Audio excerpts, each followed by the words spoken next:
আজ আপনাদের ভারতের বরেণ্য শিল্পী উস্তাদ আলী আকবর খানের জীবন থেকে একটি করুণ গল্প শোনাব। উস্তাদ আলী আকবর খান, যিনি সঙ্গীত জগতে এক উজ্জ্বল নক্ষত্র, তার জীবনেও এমন অনেক করুণ মুহূর্ত ছিল যা আমাদের হৃদয়কে নাড়িয়ে দেয়। আজকের এই অধিবেশনে আমরা শোনাব তার জীবনের একটি বিশেষ করুণ গল্প, যা আমাদের সঙ্গীতের প্রতি তার অদম্য ভালোবাসা এবং ত্যাগের মহত্বকে পরিচিত করাবে। উস্তাদ আলী আকবর খানের জীবনে একটি সময় ছিল যখন তিনি তার সঙ্গীতের অনুশীলনে এতটাই ডুবেছিলেন যে তিনি তার ব্যক্তিগত জীবনের অনেক কিছুই উপেক্ষা করতে বাধ্য হন।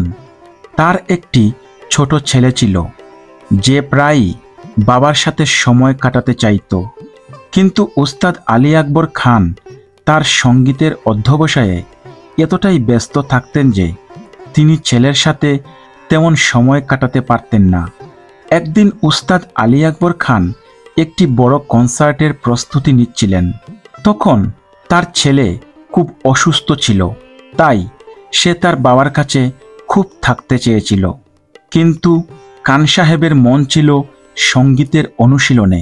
তিনি ভেবেছিলেন যে কনসার্টের পর ছেলেকে বেশি বেশি সময় দেবেন।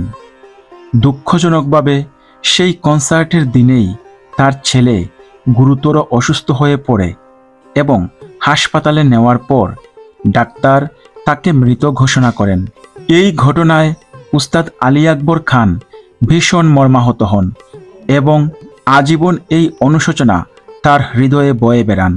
একটা সময় তিনি উপলব্ধি করেন যে সঙ্গীতের প্রতি নিষ্ঠা থাকলেও পরিবার ও প্রিয়জনের জন্য সময় দেওয়াটা অত্যন্ত গুরুত্বপূর্ণ। এই করুণ গল্প আমাদের শেখায় যে জীবনের প্রতিটি ক্ষেত্রে একটি সঠিক ভারসাম্য বজায় রাখা উচিত। কাজ ও দায়িত্বের পাশাপাশি প্রিয়জনদের প্রতিও যথাযথ মনোযোগ দেওয়া আবশ্যক, কারণ সময়ের স্রোতে আমরা কখন কি হারাতে পারি তা কখনই বলা যায় না।